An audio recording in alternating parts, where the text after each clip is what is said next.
हाँ तो देखिएगा एक नए टॉपिक।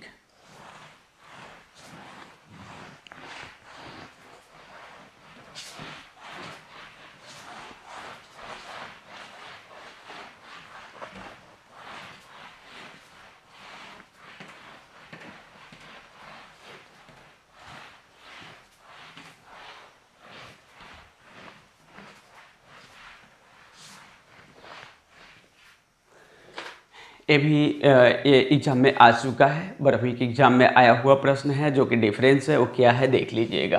क्वेश्चन परासरण।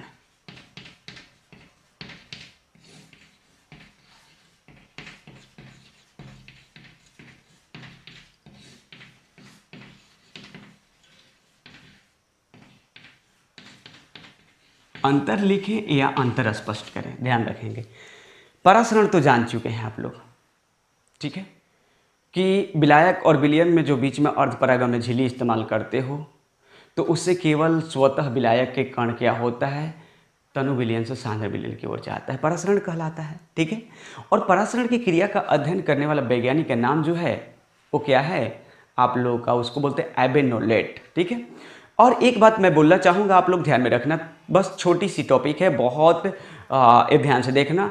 और विसरण, देखो विसरण जो होता है, विसरण में एक बात ध्यान रखना, सबसे बड़ी बात विसरण क्या है, विसरण जो होता है उसमें विलायक और विलयन दोनों के पार्टिकल प्रवाहित होते हैं, समझ में आ गया।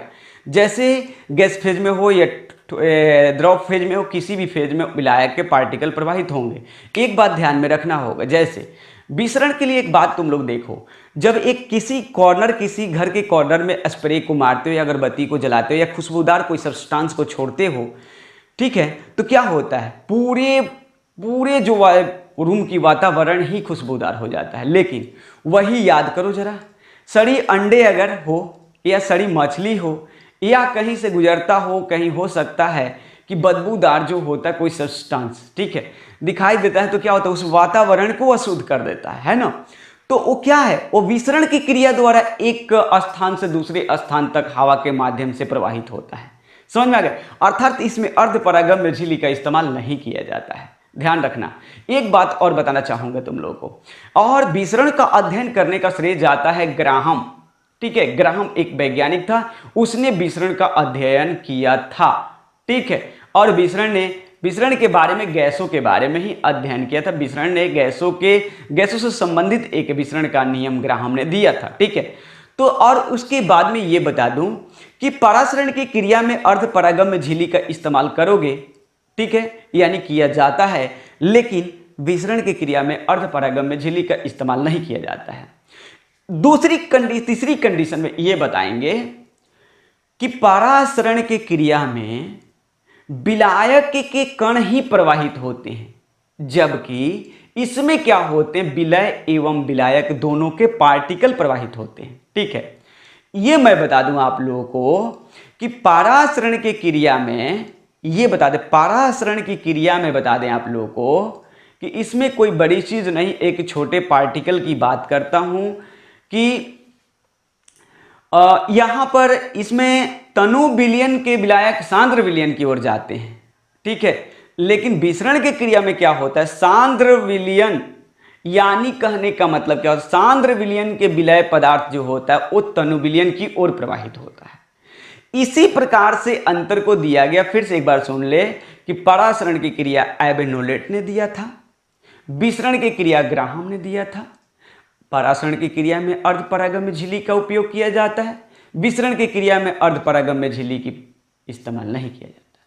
परासरण की क्रिया में शुद्ध विलायक के कण प्रवाहित होते हैं, अणु प्रवाहित होते हैं, जबकि विसरण की क्रिया में विलय एवं विलायक दोनों के पार्टिकल प्रवाहित होते हैं। समझ में आगे हो गई ये बातें।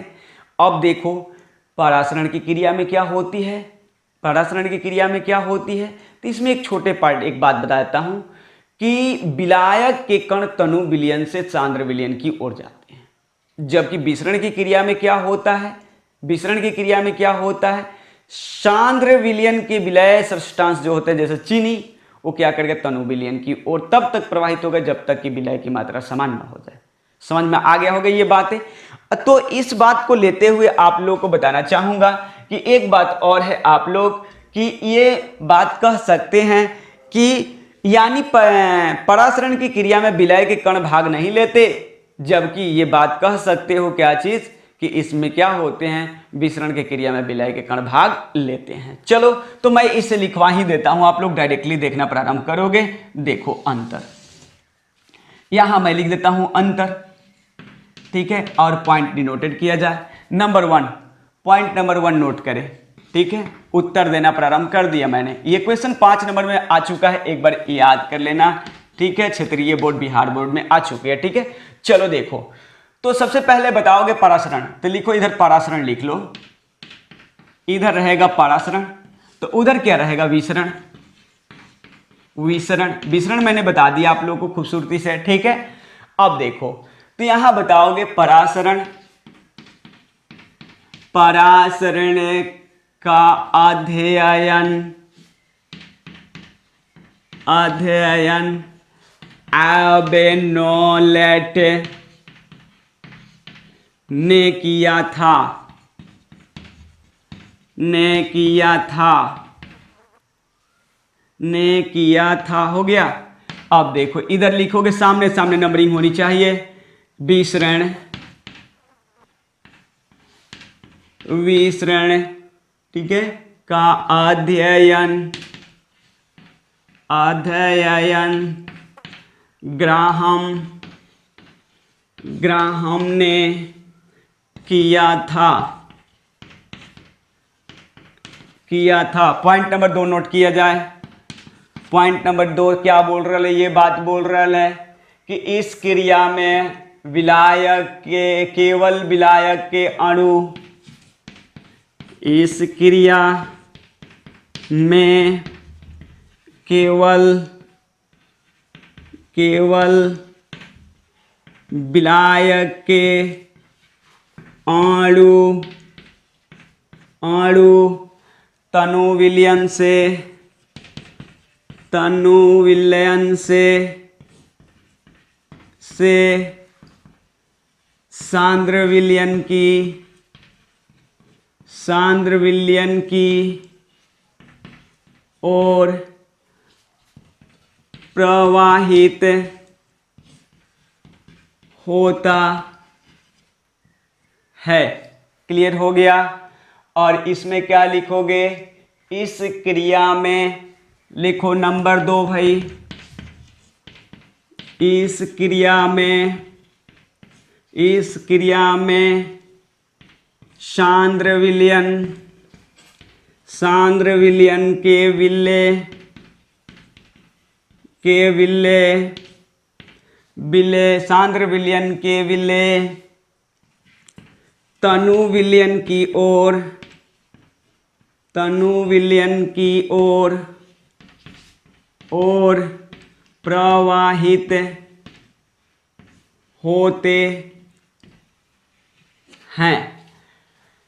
नंबर 3 देख लो बबुआ, यहां पे देखते जा। नंबर 3, नंबर 3 में लिखोगे परासरण की क्रिया में, परासरण की, परासरण की क्रिया में, क्रिया में अर्धपरा, अर्धपरागम्य, अर्धपरागम्य झिल्ली, झिल्ली का उपयोग, उपयोग किया जाता है। इसमें लिखोगे प्रिय बंधु क्या चीज, विसरण, विसरण की क्रिया में, क्रिया में अर्धपरा, अर्धपरागम्य झिल्ली, झिल्ली का उपयोग नहीं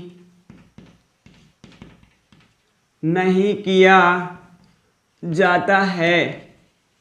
आगे देखिएगा, नंबर 4 नंबर में देखा जाए जरा, तो 4 नंबर में ध्यान देना। 4 नंबर में ये लिख रहा है कि परासरण की क्रिया में केवल, परासरण की क्रिया में, परासरण के क्रिया में केवल विलायक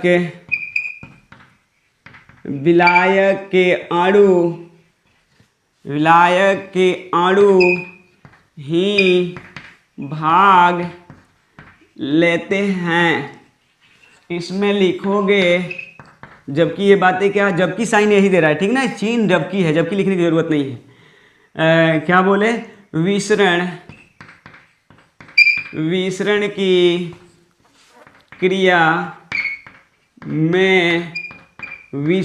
क्रिया में विलेय एवं विलायक दोनों के अणु भाग लेते हैं। लास्ट पॉइंट इसका पांचवा, ठीक है ना। लास्ट पॉइंट लिख देता हूं आप लोगों को कि इस क्रिया में विलय के विलय के अणु भाग नहीं लेते हैं। इस क्रिया में विलय के अणु भाग नहीं लेते हैं। इसमें लिखोगे कि इस क्रिया में विलय के अणु भाग लेते हैं। इस प्रकार से आप लोग इसका स्क्रीनशॉट ले सकते हो। ले लो भाई, ले लिए होंगे स्क्रीनशॉट, कोई दिक्कत नहीं हुआ होगा, ठीक है, ले लिए होंगे, इसमें कोई संदेह तो नहीं है ना, पॉइंट दिखाई दे रहा होगा। तो अब मैं ये बता दूं आप लोग को कि अब इसके बाद में एक दो टॉपिक रह गई है। अब इसके बाद में आने वाला प्रसरण दाब संबंधी वन टफ का नियम आएगा, और उसके बाद लास्ट थ्योरम इस चैप्टर का, उस पर न्यूमेरिकल भी होगा। अब ये चैप्टर अंतिम की ओर जा रही है अंतिम की ओर, तब उसके बाद में अगली चैप्टर स्टार्ट की जाएगी। चलिए पढ़ते रहिए, मस्त रहिए, तब तक के लिए धन्यवाद। फिर अगले वीडियो में मिलते हैं। चलिए मेहनत कीजिएगा।